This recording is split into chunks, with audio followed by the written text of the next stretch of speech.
It's not recording yet. Okay, I think we're recording. So, welcome to the show that has no name. I am your host, Panyo Basa, and these are my two honored guests, Numa and Stevens. And we are going to discuss Jordan Peterson. And all of us, I think, have our opinions about Jordan Peterson. For me, he was like one of the influential people back during my red pilling days. You know, I was watching a lot of Jordan Peterson, especially back around 2015, 16, when I was undergoing my red pilled transformation. And back in those days, most of his videos were just him in, like, it looked like a classroom basement at the University of Toronto, and he'd be talking about clinical psychology or, you know, IQ or like Dostoevsky and that sort of thing. And he was very strong and very sensible. I mean, he had kind of a dour, stern kind of personality that put me off. And just his weird Canadian accent where he says "nuot" instead of "not" just kind of bothered me. But still, I mean, he wasn't like really at the top tier of people that were red pilling me, like Sargon of Akkad, for example. But he'd be like honorable mention. You know, he'd be in the second rank of people that were really kind of waking me up to this whole situation. Back then they were called anti-SJWs. Now I'm not sure if there's a really a word for these kind of this genre of like video, like on YouTube or something. But I actually saw Jordan Peterson in person. I went to see him in San Jose like in 2018. And this is back before his crash and burn phase, and then he re-arose like the phoenix, like an angry phoenix, and joined like Ben Shapiro at the Daily Wire, and you know he had his best-selling book and got filthy rich and just lots of notoriety. I mean, he just became like an arch villain to the left. You know, it's like take down Jordan Peterson was almost as big of a deal as take down Donald Trump for a while. And he seems to have been much embittered by that. But when I saw him, I mean, he was still pretty much on the rise. And he was touring with Dave Rubin, if I remember correctly. That's his name, Dave Rubin. And it was like one of the main themes of the talk he was giving was he was struggling to come up with some kind of ethics that did not rely on God. He wanted to find some kind of natural ethic, you know, just that was in accordance with laws of nature, where you didn't have to have some divine decree in a book saying what is right and wrong. And he was really struggling, it seemed to me, because he's talking about experiments on rats and so forth. And really, I mean, it seemed to me at the time, and it still seems to me, that he would have been much benefited by being introduced to Dharma, not necessarily Theravada Buddhism, Dhamma, but just any sort of like an Eastern introspective tradition that does not rely on heavenly decree for its ethics. I think that would have stabilized him and helped him through this mess that he went through, and is still, it seems, he is not fully recovered, and he might never fully recover from his crash and burn phase. So that's just my intro to Jordan Peterson, and I'll just throw it out there, and you two can give your impressions, just kind of set the scene for the collective rant that follows. Okay. Well, I don't know who wants to cut in first. You can go ahead. Yeah, so I probably heard about him right around the same time. I was going through a similar, I guess you could call it a red pilling phase. Similar, I was watching people like Sargon of Akkad and Styx Hexenhammer, and you know all the usual kind of emerging personalities around that time, around like 2014, 2015. I don't remember the exact year when Jordan Peterson first broke headlines, when he stood up against. I'm trying to remember what first got him into the headlines, but he stood up to some like woke cultural Marxist. Yeah, I think something going on at his campus. Yeah, they were trying to pass a law in Canada making it a crime to misgender transsexuals. And I Right. think Yeah. he was like very vocal against that. And that was one of the first things that really got him into the headlines. It Yeah, was it did. compelled The- speech debacle.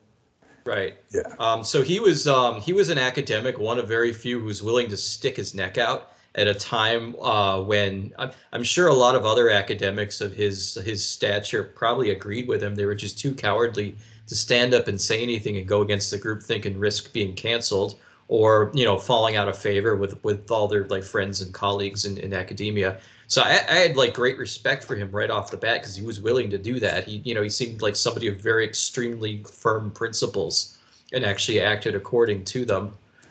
He was never a primary influence of mine during that period. I admired what he was doing, but I never like got too deeply into him. There were other people, I guess, I followed more. It was later, several years later, where I more or less kind of read up on a summary of what his core ideas were, which I guess is summarized in the book Maps of Meaning, which came out in 1999. That's sort of like the I guess you could call it the summary of his take. This is where like the position he's coming from. Basically from, I presume he's been an atheist most of his life. We'll talk, I guess, later about whatever the heck he is right now. But so yeah, trying to come up with the secular philosopher's stone of trying to come up with a universal system of ethics, not based on anything metaphysical. And it almost seemed like he wouldn't call it this like a postmodern project of sort of just mining the sea of kind of archetypes out in our Western collective consciousness for things that we can derive meaning from. This is the central concept of what he's looking for, meaning in response to the obvious nihilism of our time when there's a severe lack of it. So he's bringing together all these kind of disparate sources that might not add up together, and it might not be a sum greater than its parts. So in his book, he's as you said, going through like Greek philosophy and the Bible, Judeo-Christian traditions, other mythical themes that are sort of in our culture. So that was my understanding of what he was doing, and I had a generally, I guess, positive opinion of him until later on he seemed to go nuts after he became a major celebrity, and then a whole bunch of things happened that I guess we'll talk about. Yeah. Yeah. Well, my experience was fairly similar because I also became familiar with him from his videos at the University of Toronto, mostly on Jungianism, Jung topics that were not really mainstream at the time, that were not usually discussed by people.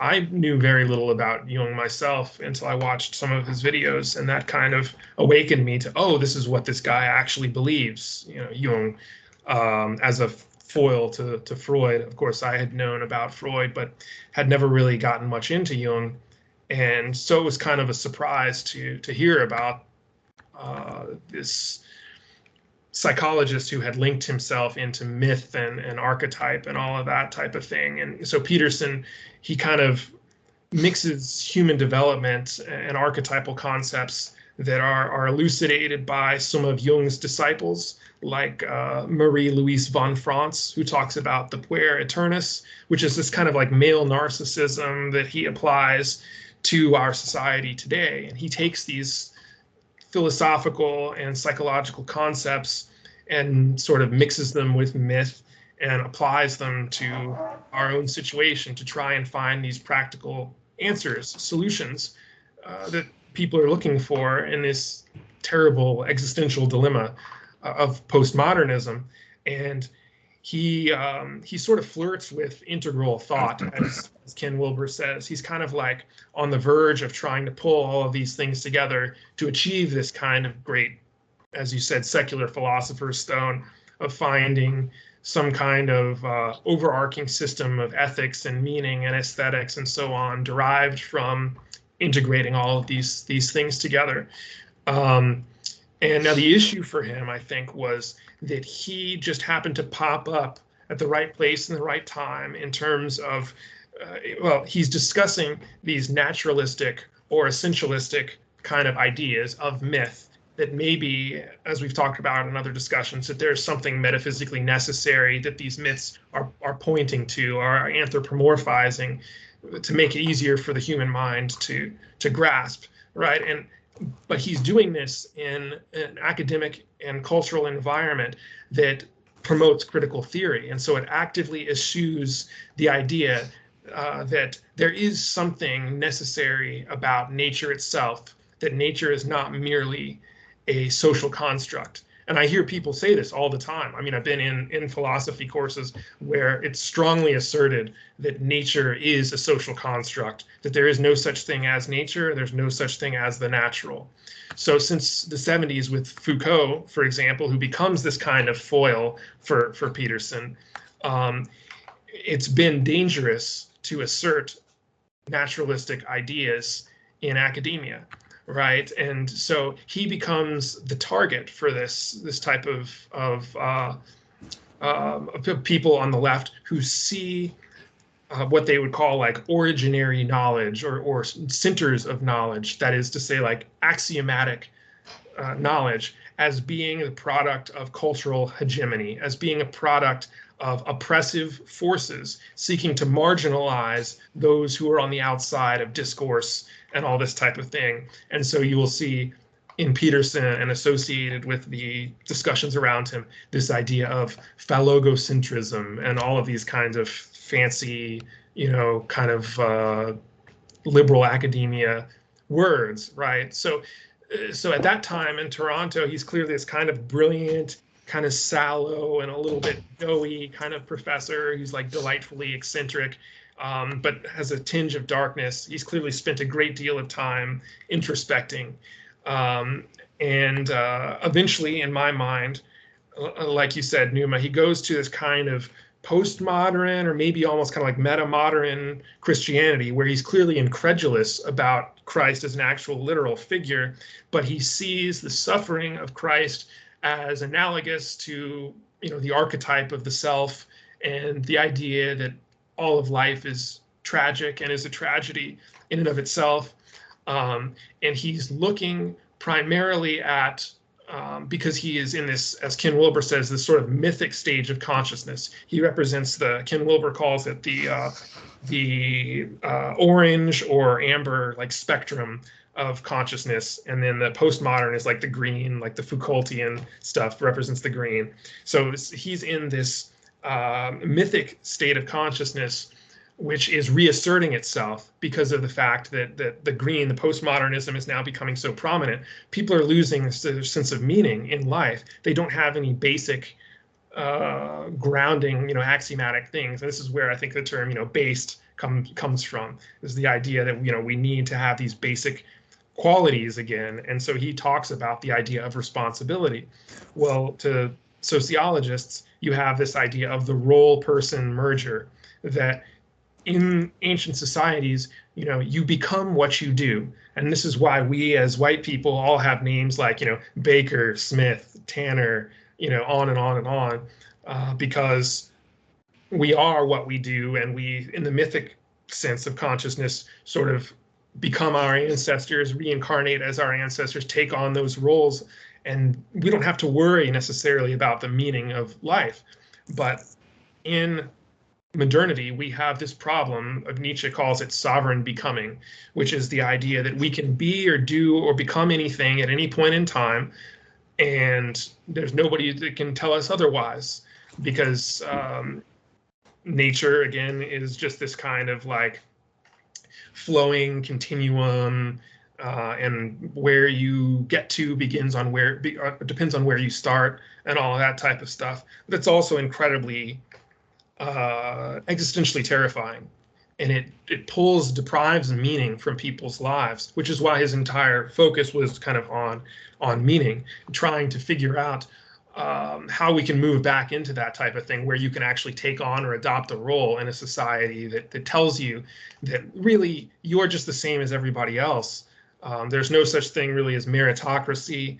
There's no such thing as unique talent. All there are credentials that the state gives you, bestows upon you, and all of that type of stuff, right? So that's why he ends up becoming a target. So I think that later on that really contributed to this collapse that I think he had, together with the benzodiazepine addiction, which is a whole other kettle of fish. But you have to keep in mind, we're talking about him.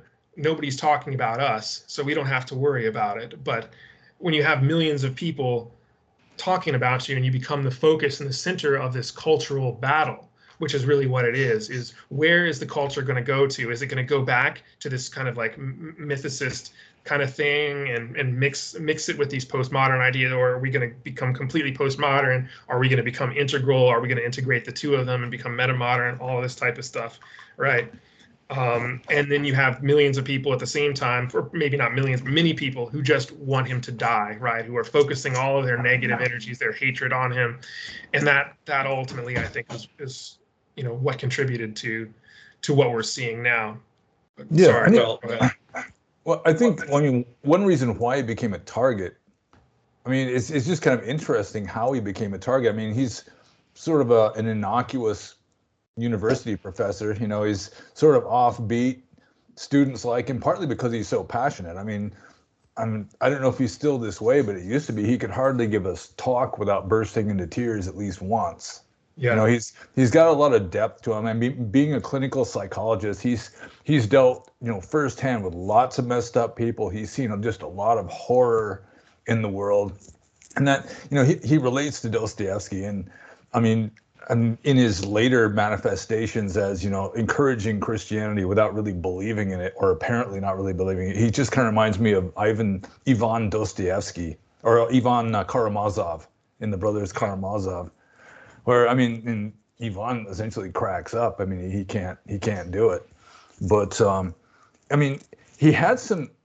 Like when he's in the basement in the classroom at the University of Toronto, sometimes he'd be talking about IQ, even IQ in race and so forth. Yeah. And that's sort of taboo subjects, but I don't think that is what really put the target on his back. No. Partly it was just he became high profile in protesting against this law, this projected or proposed law to make it illegal to call a biological male who identifies as a female he or him. So that sort of made him famous, but also partly it was just his viewership was mostly young males, and he's teaching them how to be men in the traditional sense. In fact, one of my favorite quotes of Jordan Peterson, which is a profound quote, I think, is, "You should be able to be a monster and then not be one." Whereas the feminized left, they're trying to make everyone incapable of being a monster. They're just trying to emasculate the society. And Jordan Peterson was, at least in his earlier manifestation, to some degree now, I assume, he was standing up against that very outspokenly. And that's one of the reasons why he got the target on his back. First he got famous for a few things, like speaking out against the proposed Canadian law.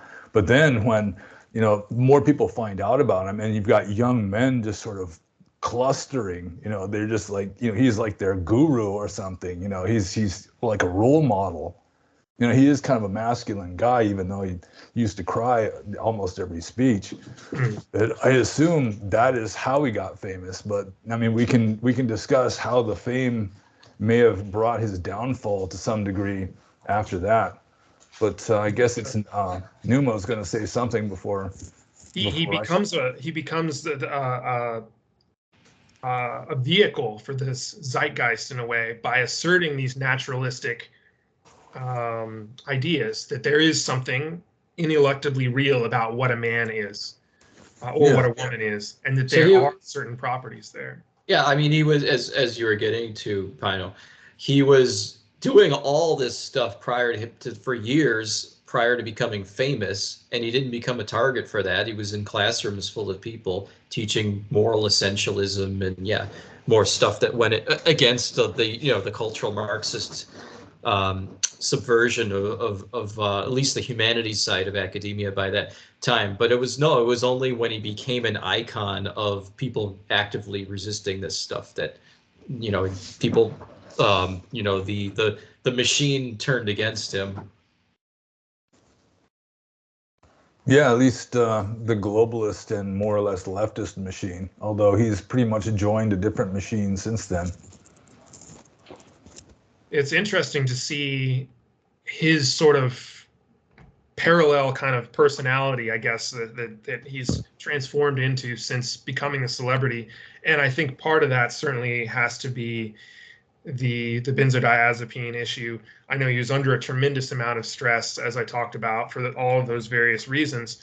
Jung and Nietzsche kind of have similar ideas about when one becomes a vehicle for the zeitgeist, that one can suffer from this, what Jung calls inflation. It's the idea that the personality in and of itself is too small to encompass the entirety of an archetype, which is below that, below the persona and the psyche. There are these vast sort of titanic forces of archetypes, and when one starts to become a vehicle for the zeitgeist, those forces tend to push upward. And this is why Jung calls it an inflation. It's like a balloon ballooning out, and it can blow the persona apart.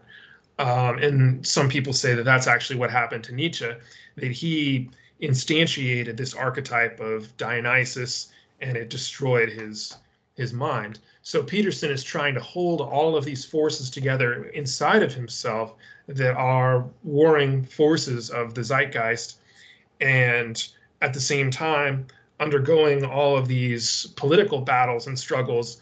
And then the issue, apparently, I think, with his wife being diagnosed with cancer, he begins taking these benzodiazepines, not really knowing what he's doing. I think this is one of the issues that I take with him, is his advocacy of pharmacology, saying he has entire videos where he talks about Zoloft, how great Zoloft is, how Zoloft changed his life. And I think he really leans too heavily on that type of stuff. And we see that with the benzodiazepine addiction. He later on tries to portray it as though he just took a few of these pills and it was legal and the doctor prescribed it for him. But I mean, he's a PhD in psychology. He should at least know something about what it is that he's taking. So he shouldn't lie to himself or to his audience. This was a drug addiction, right? I know. I mean, I've been an addict on and off much of my life. It's easy to succumb to it when you become a romanticist, and the world is harsh, it's dark. You see the internal nature of people, and you see the shadow reflected in yourself that you're projecting out into the world. All of this, it's the Dostoevsky stuff. It's easy to try to find a quick escape, and particularly when he's under all that kind of stress, I can't even imagine what it must have been like. It must have been incredibly surreal, and becoming this villain overnight for millions of people, and then at the same time becoming a heroic, almost kind of cult leader for this movement, must have been incredibly stressful. So he goes into this pills and Jesus thing, and if you had gone, he could have just gone into an NA meeting or asked a dope fiend on Reddit, "What do I do?" And I or many other people, you could have said, well, you need to titrate your usage and take gabapentin and clonidine in combination or something like that. Not medical advice. I'm not a doctor, but this should be something that's clearly understood. And he didn't do that, right? So none of the doctors know, because mainstream doctors don't know anything about addiction. They don't know how to treat any of this stuff. So he's going from doctor to doctor now, and his excitatory system is going crazy. He's having neurons actually burn out. And this is part of the reason why you see the crying increase, because the akathisia has caused, and the excitatory system going crazy without a buffer during benzodiazepine withdrawal. Sorry, go.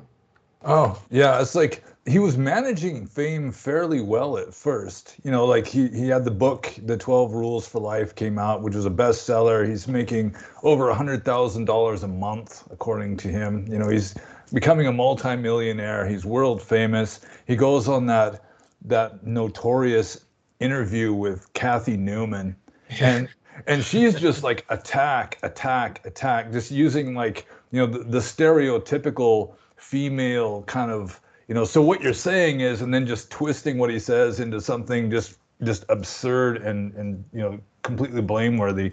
When he's just I mean, he's sort of like a martial artist, and he's just sort of doing verbal aikido, just remains calm and just makes a fool of her, or just this is like, the granite cliff, and she makes a fool of herself by bashing against him over and over again. And then I think it was probably his wife getting cancer, and his love for her, or presumably, that really just broke him to some degree. I mean, he was he was surfing the wave of fame until he wiped out when all this, this close personal stuff hit him.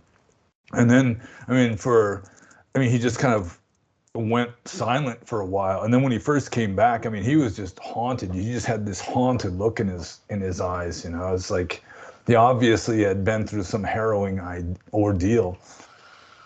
And then, of course, you look at his daughter. She's on his videos a lot, and she's already like Botoxed and lip injections and just resting bitch face all the time. So there's I'm sure the picture of her ending up on Andrew Tate's lap probably didn't help his mental state too much. Yeah, although he's sort of like a mild Andrew Tate, to some degree, they have the same following. They have like these young men who want to be men and not be just like eunuchs in a feminized mommy state. Yeah. Well, the risk, of course, with the Tate thing, it's the same thing as with the Romanticism. You risk becoming a caricature of yourself, right? And this is the same thing that Nietzsche said about the Nazis. He's like, this is a caricature of Germanity, of Germanness, right? And so there is this risk of becoming kind of a parody of a man based upon our vision of what a man had previously been. But the reality is that since there is something, if we believe that there is something ineluctably male about us as males, and all we have to do is just actually tap into that, what is naturally there, as opposed to watching 500 self-help videos on YouTube and becoming obsessed with all of these lifestyle products and all this type of thing.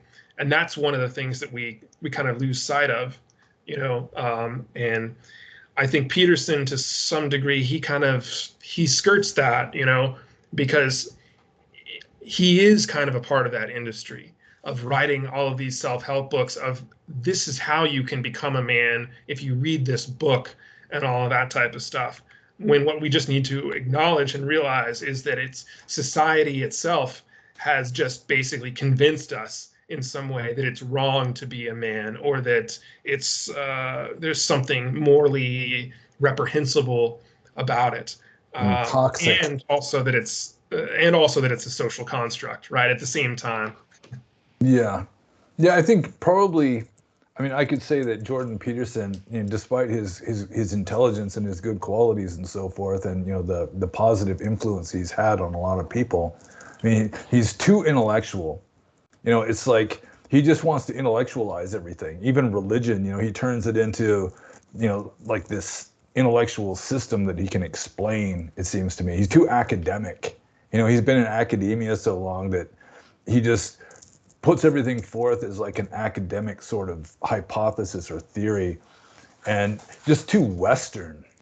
It's like, really, if he could accept a certain amount of Eastern thought, or just get rid of the thought, just accept a little mysticism, even if it's Western mysticism, that it would help him immensely, because he is struggling. He's like a mentor for a lot of people, has helped a lot of people, but he personally is still obviously struggling to find his way.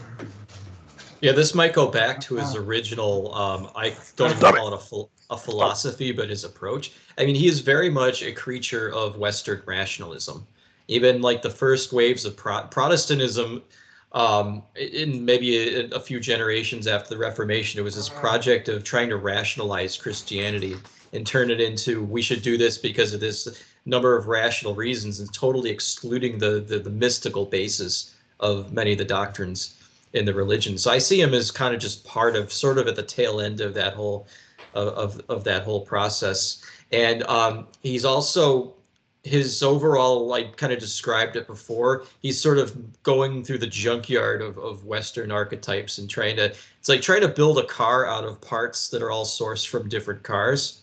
It's like, what's the end product of that going to look like? And to me, from a philosophical perspective, there's the problem of trying to arrive at a universal through particulars. He's trying to assemble particulars and reach a universal.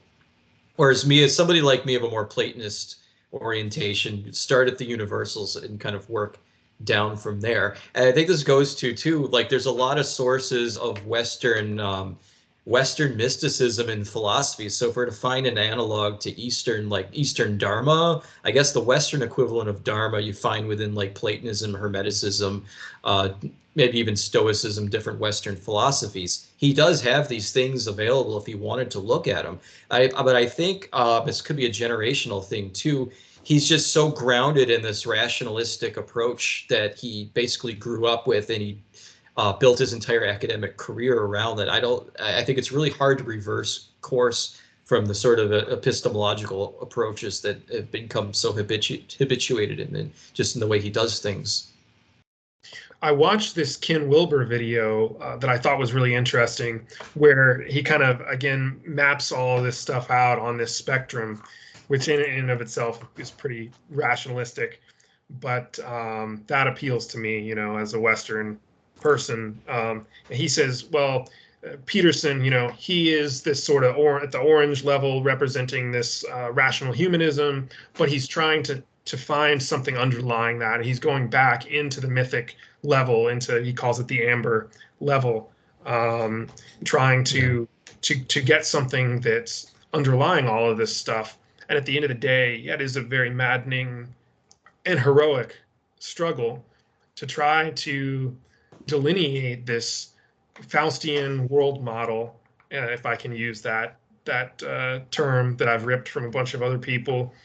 It is this idea that everything can be delineated into this singular system, which is both complete and coherent at the same time, right? And this is this maddening struggle against postmodernity, because the assertion of postmodernity is that a system basically can't be both complete and coherent at the same time. It's kind of like the Gödel thing, incompleteness theorem and all that, right? You can't get a system which is both complete and coherent. And the Eastern mysticism is able to handle that because it comfortably navigates paradoxes, but the Western system, not so much. We're really uncomfortable with this idea that there could be a contradiction. If you look at Aristotle's laws of logic, everything is either A or not A. There's a Robert Anton Wilson presentation called Maybe Logic, where he's like, but to the Eastern way of thought, something could be potentially both itself and something else. It can be the self and the other, or the self and the other are one, but we're really trying to delineate this mechanistic system in which the self is a modular piece, a building block that fits in with everything else. And so this is this titanic struggle of who is going to win out, right? And so somebody like Wilber says, well, there is a way to integrate these things and to create this other system. But the question is, does that ultimately lead into, as you say, Numa, building this car out of a bunch of different parts? And so you have all these different sides, these warring sides, and Peterson just kind of, finds himself in the middle of that. It's understandable why you would go insane. I think I'm also familiar with Ken Wilber's color codes. I don't think he came up with it himself, but he utilized it in a lot of his writings. So the orange level of, I disagree with the whole linear development thing. I think it's cyclical within civilizations, but that's a whole other topic. So the orange level is the rationalistic level of consciousness, and he's trying to dip into the previous more mystical consciousness of, I think, best exemplified by the European Middle Ages, where everybody kind of there was a sort of magical belief in the narrative of medieval Christianity, and everybody kind of lived out the myths of Christianity in their daily lives in one way or another, which is taken as self-evident. You can't, once you go rationalist, you can't do this. The same thing happened in ancient Greek civilization, by the way. There was a point where everything was so urbanized and commercialized. A lot of the educated people didn't believe in the myths anymore. It was just they came out, they were trying to rationalize everything. But anyways, he's trying to dip. I think it's called the blue consciousness, or I've seen other colors used for it. The mythical. So you see other modern romantic figures doing the same thing. Now Julius Evola So he's a creature of this orange consciousness, but so he's dipping into the level that goes back even before that. That would be called the red level. So like the bellicose tribal level, I think best exemplified by the expansionist Indo-European tribes, where it's all martial ethos and burnt offerings and that whole thing. And it's interesting to read Evelyn's stuff, but it does come off as like this guy is out of his own zeitgeist that he grew up. He's just romanticizing this, Yeah. this distant past. This is the same thing I have problems with the neo-pagan movement. They do a very different kind of romanticism, but they're taking what were really these ultra patriarchal and violent societies that they probably wouldn't last 5 seconds in themselves, and they're making it all like, oh, everything was so much better. There was gender equality and all this other stuff that never existed. Yeah, that's pretty interesting. This rise of, well, some people would probably call it a kind of bourgeois romanticism about these earlier cultures, which were incredibly brutal and violent. And I haven't read it, but I know, like Bronze Age pervert and all of these types of things, Bronze Age mindset, and the Andrew Tate stuff, the rise of MMA, the fascination on this, or the idea of like, the Sigma male or the alpha male and all of this type of stuff, when in reality, there is no Sigma male. I mean, a lone wolf gets destroyed in 5 seconds. An alpha male that people don't like, they'll just wait until he goes to sleep and hit him over the head with a rock. It's a kind of simulated view, a virtual reality, like video game idea of the world, but it's interesting. You do see that dipping back into the red, level, a pre-mythic level of calling for just kind of like archaic violence, and some of the newer videos of Peterson, you do get this kind of almost sinister feel to it. As much as I love him and I agree with much of what he says, he does almost nowadays come off as this kind of like a James Bond villain, and there is this kind of feeling that there is something simmering below the surface, not just with him, he kind of represents that, but that there is this kind of growing intolerance for what's going on. Yeah, it's like it seems like he's just chronically pissed off to some degree. Yes, and that was exemplified, I think, by the Up Yours Woke Moralist clip where he's like, we'll see who cancels who in the end. He's shrouded in darkness.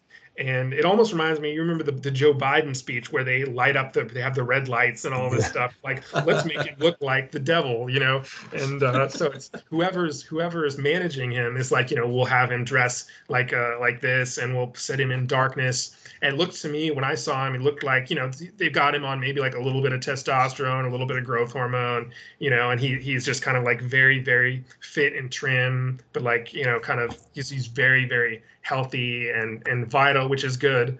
But he's transformed into this kind of like video game villain.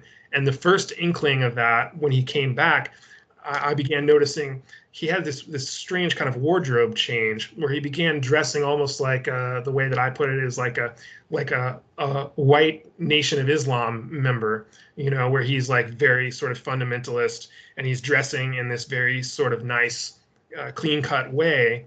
But then he adds these little touches. He starts adding these patches. His suits have these kind of multicolored nature to them, and as time goes on, the patches begin to proliferate all over the suits that he's wearing, until recently the suits have just become nothing but these multicolored patches. And I thought, oh, this is really interesting. I mean, compared to what we saw at the University of Toronto, this evinces to me someone whose mind is perhaps breaking apart. It is like a Mott and Bailey type of thing that he's wearing, which is interesting because he's talked so much about, the jester, the dark jester, and maybe some of those forces are kind of coming through in him as well, as he struggles to integrate these different pieces, which maybe, can't be integrated with the Western ways of thought.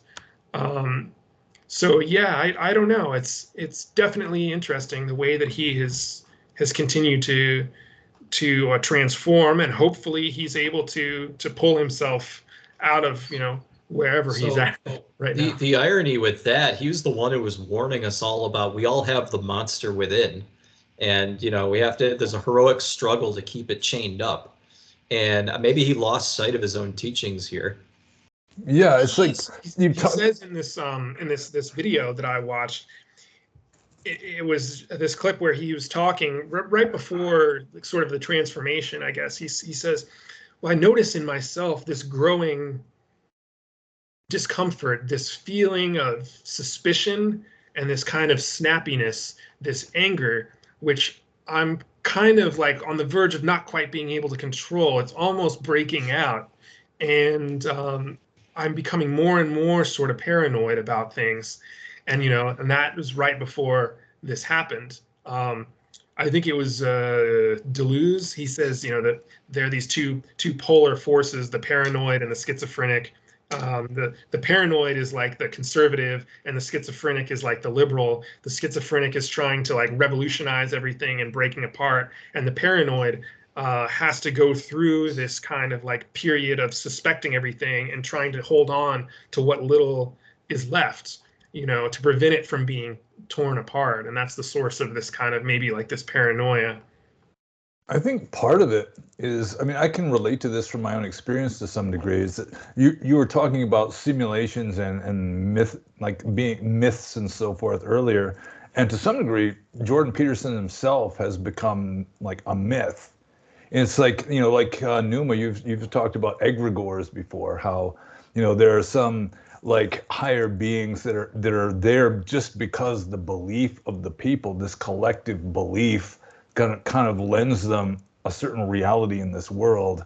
And that happens to celebrities also. I mean, even when I was a kid, it's the expectations of the people around you have an influence on you. And when you got millions of people like projecting these ideas about you and expectations about you, it makes a celebrity somewhat of an egregore, where they're affected by that strongly. And I think possibly the fact that you've got millions of people lauding him as a hero and millions more people just wanting him dead just because he is just, the worst thing since Donald Trump, that in itself is going to kind of mess with a person. And if you don't have a firm foundation, Donald Trump, he's no sage, but he's definitely got like a solid foundation to him, whereas Peterson's he's struggling. He's trying to have a solid foundation under his feet, and thus far he has not fully succeeded. So he's just sort of it's like the public opinion is just sort of swaying him back and forth and maybe starting to tear him in half.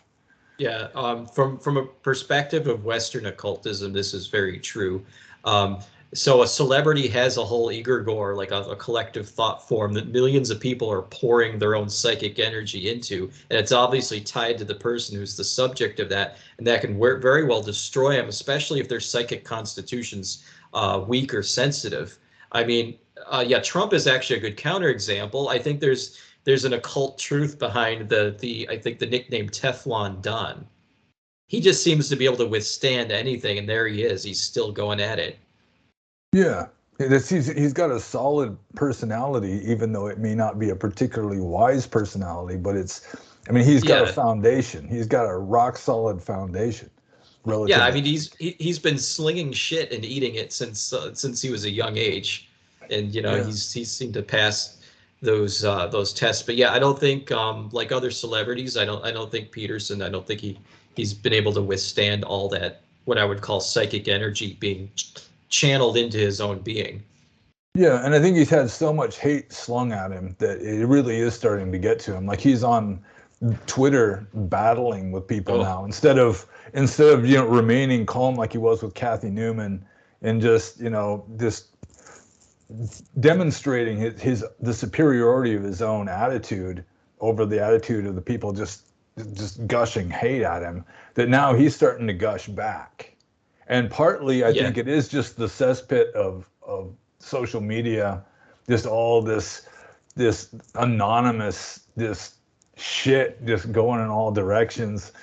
And there's that. Plus, it's possible that even just kind of selling out and joining the Daily Wire with Ben Shapiro and the rest, that, you know, it's sort of like the monk who's just getting led astray into worldliness through, you know, political issues or whatever it is.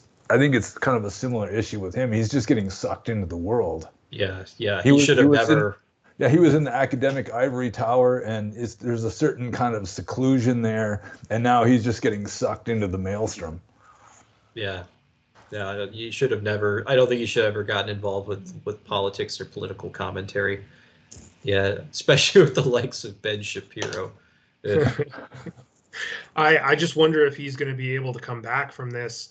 And I don't want this to be the end of his story. I would like for him, and Ken Wilber talks about this as well, that, you know, maybe he's a part of this sort of greater cycle, greater dialectical process or whatever that will synthesize these different forces and will come out of it, you know, at the other end. There will be a light at the end of the tunnel and all this stuff. But, you know, looking at his Twitter feed, it really does seem like, you know, this is probably it. You know, this is what you're going to get. And he peaked. And now there is this kind of, I don't know what you would call it.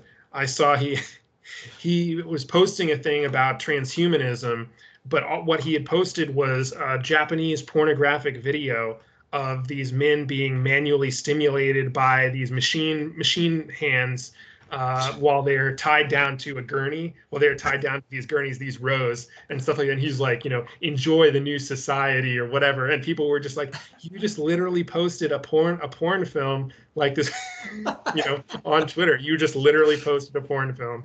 And the Twitter, I think of the Twitter behavior is the absolute worst and cringiest of it. He was, for a while, anyone who like even like slightly criticized him, he was just calling an anonymous troll demon who needs to be banned. And he was calling for like there should be no one should be allowed to be anonymous on the internet anymore. And then for a while he was posting this really cringy, people were calling it boomer haiku or haiku. He would post some stupid message, but he would write it up in like a haiku format. Like he was like trying to like is this the secret artistic side of Jordan Peterson coming out? I liked it. So bad. I thought it was completely nuts, but I loved it. Where he would just space it out. He would just be like every other word would have a space after it, you know. And like you said, made these strange kind of haikus where he became this almost juvenile kind of internet keyboard warrior. You know, he's going through now what I went through, you know, when I was a teenager, or, you know, when I was in my 20s, just doing nothing but taking opiates and shit posting on the internet and just getting incredibly hostile for no real reason at all, because you're not changing anything. You're not even talking to real people half the time. It's like this psychotic whirlwind. Social media is basically like this echo chamber in which you're just expending your own energy for nothing. Yeah, in some of my occult circles, there's theories going around that like the internet's literally demon infested. It's like demonic entities are feeding off of people, just throwing anger at complete strangers, like 24-hour, 24/7, round the clock on these awful dumpster fire platforms like Twitter. It is. It absolutely is. And so the question is, where is all that energy going, and what is it actualizing? And the theory is, well, there are forces from beyond, you know, forces from the abyss, which are just going to try and create this world, this society in which we are tapped into this thing 24 hours a day. We can't connect to each other without a technological filter, this medium, which blocks it and redirects everything into this sort of singular channel. It's like there is this tentacle which is coming out of this thing, which is attached to every person, almost like a reverse umbilical cord. That's what I call it. And it's just consistently draining you through this incredibly infantile, juvenile thing, which just tells you what you want to hear, or it tells you something to infuriates you so that it can just milk you. You know, they call it loosh, generate this sort of spiritual bubble of, you know, or astral body of pain and anger that it then just basically pulls out of you, and it's going to feed this kind of, like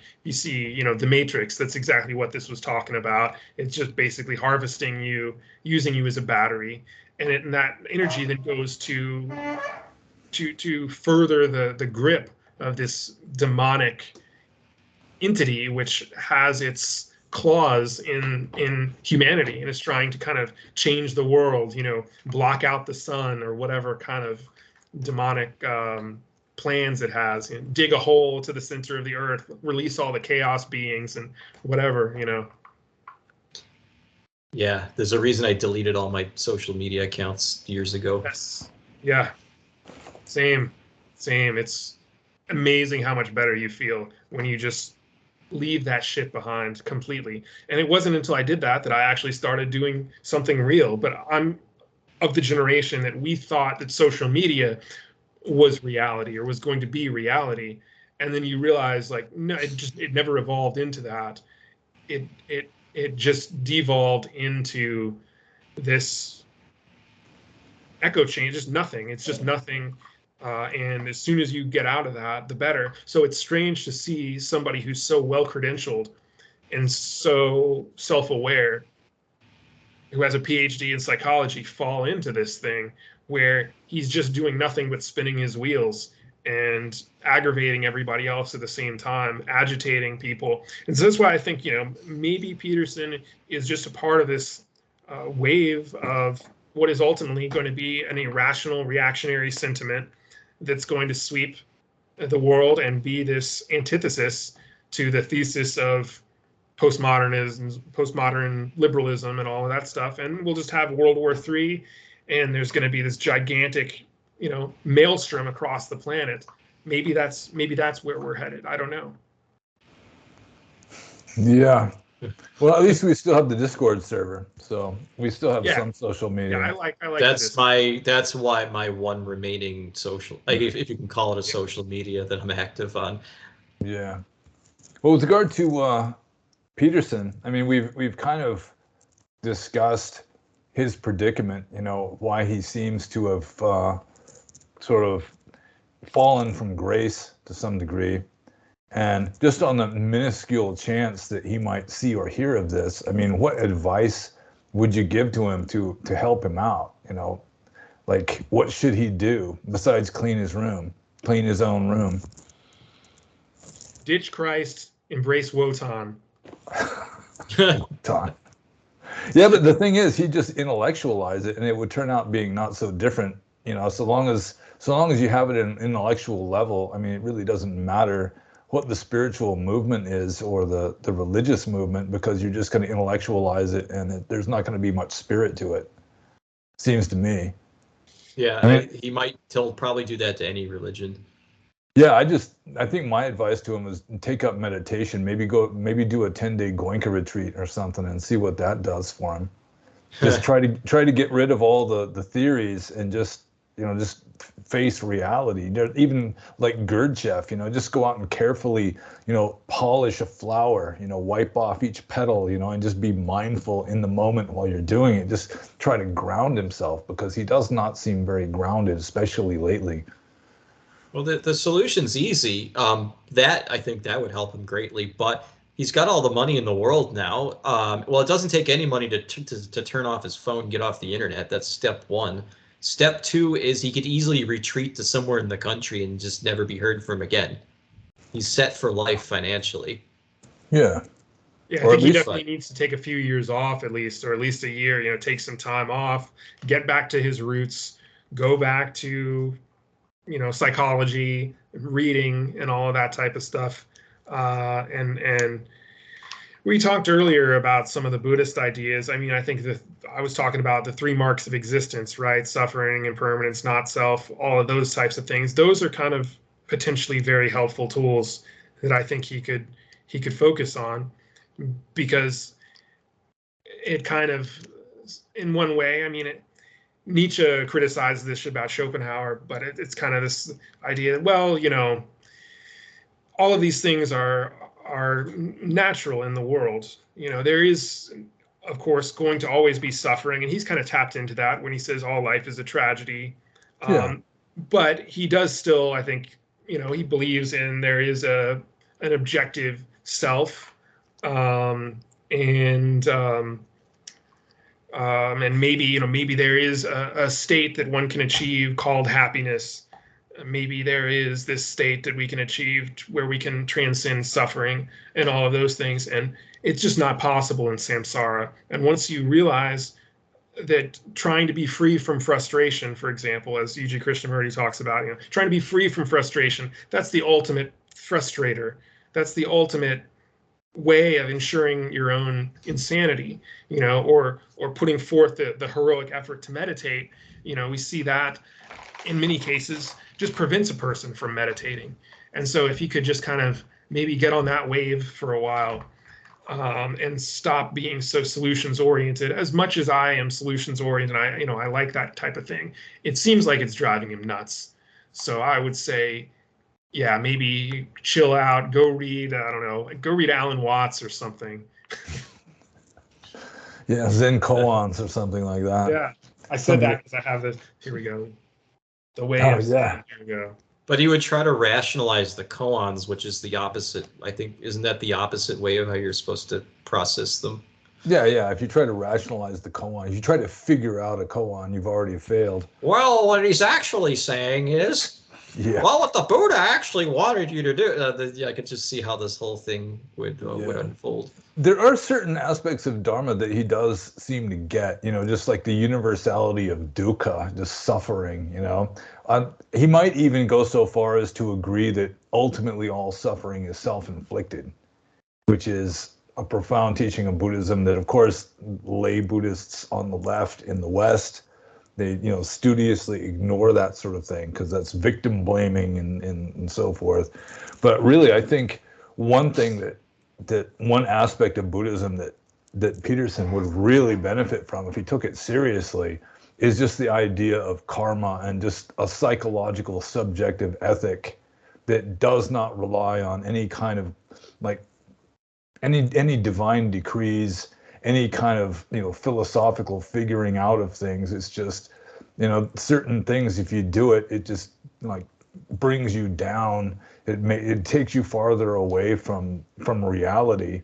And other things, if you do them, it reduces desire, reduces selfishness, egoism, and brings you closer to just the present moment and a certain amount of clarity and equanimity. And it's just that Buddhist ethics are just based just on, it's not even that desire causes suffering, it's that the desire is suffering. You're dissatisfied because you don't have something. That's what desire is. Or at least that's definitely a fundamental component of it. So, I mean, ethics is just built right into us. And he's struggling to come up with, scientific studies to verify that, there is ethics have evolved through the class Mammalia. It's found in rats and so forth. But I mean, I don't think he's too intellectual to introspect deeply enough to really see certain things. Like some intellectuals, they just hate mysticism, for example. Many intellectuals, they just have no use for mysticism, whatsoever. They just think it's bullshit because they can't intellectualize it. And so it's nonsense. If you can't intellectualize it and make sense of it, have some theory about it, then, it's just useless.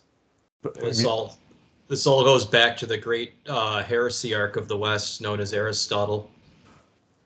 He's like, I don't need any of this. Plato is his teacher. I don't need any of this mysticism. And then just the West kind of just went down this whole road after that of trying to do everything except for putting aside the need to rationalize everything. Yeah. I did a video once called if you want peace, forsake learning. It's a quote by, I can't remember who, I thought it was by some Eastern mystic, but I think that's a good phrase that you could consider. If you really want peace, forsake learning, because the intellectual mind is like a Chinese finger trap. the more and more it tries to get into reality, since there are these paradoxes, it seems, embedded in the fabric of reality. And paradox is like the engine of truth. When you get closer and closer to truth, you end up also getting closer and closer to something paradoxical. And so learning ultimately at its highest level brings madness. Becoming a master brings madness.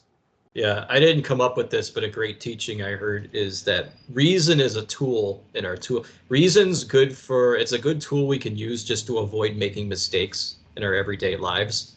It has a good purpose, but it's not everything. It's not the be all end all of existence, and especially not if you're, trying to transcend reality or samsara or whatever mystical system one takes upon would formulate it as. Yeah, the more and more you intellectualize, the deeper and deeper you get into it. Yeah, I think a lot of spiritual teachers, even in the West, agree with that. Like St. John of the Cross, the mystical doctor of the Catholic Church says, so that you may know all things, seek to know nothing.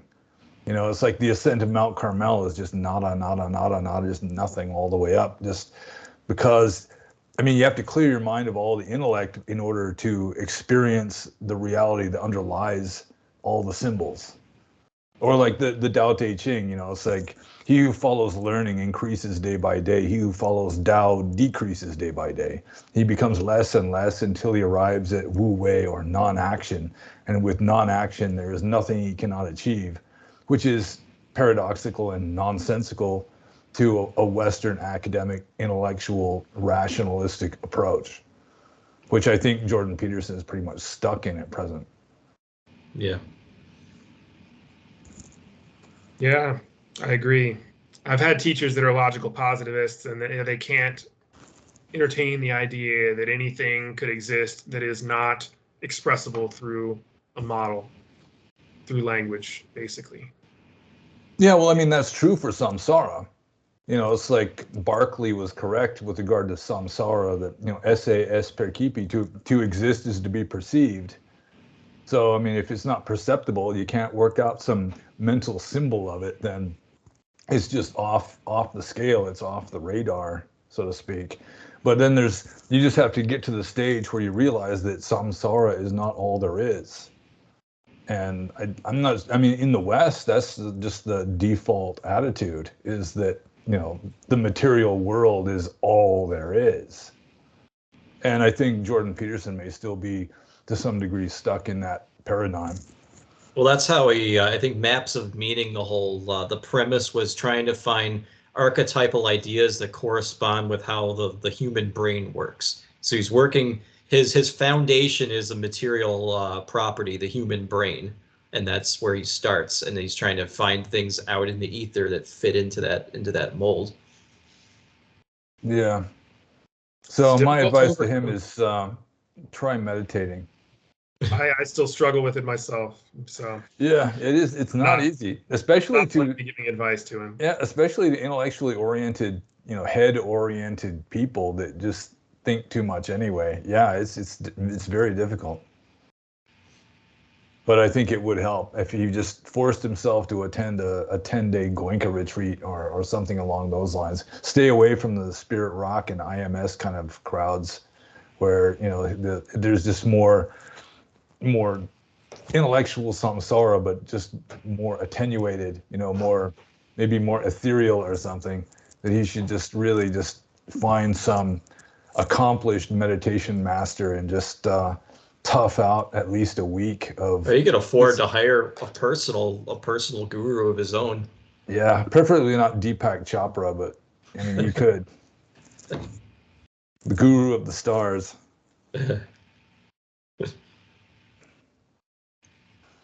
So, anything else on Jordan Peterson or associated topics, or have we shot our wad and just ranted ourselves empty? Yeah, I think I'm good. I think that's about all I got. All right. All I have left to say is I hope he gets better, and he's not going to find his answers in Jerusalem. Yeah. I consider him one of my benefactors. He did help to red pill me, and he was saying things that I needed to hear at the right time. And plus, he likes Dostoevsky, so he can't be all bad. Absolutely. Absolutely. I agree. Yeah. And he's sort of a Dostoevsky, like the tortured soul himself, you know? He's got a lot in common with Dostoevsky, I think. Yeah, well, if he ever hears it, may he be happy. Yeah. Yes. All the best to him. Okay, well, I guess we're done then. So I'll just hit stop and we'll stop recording this.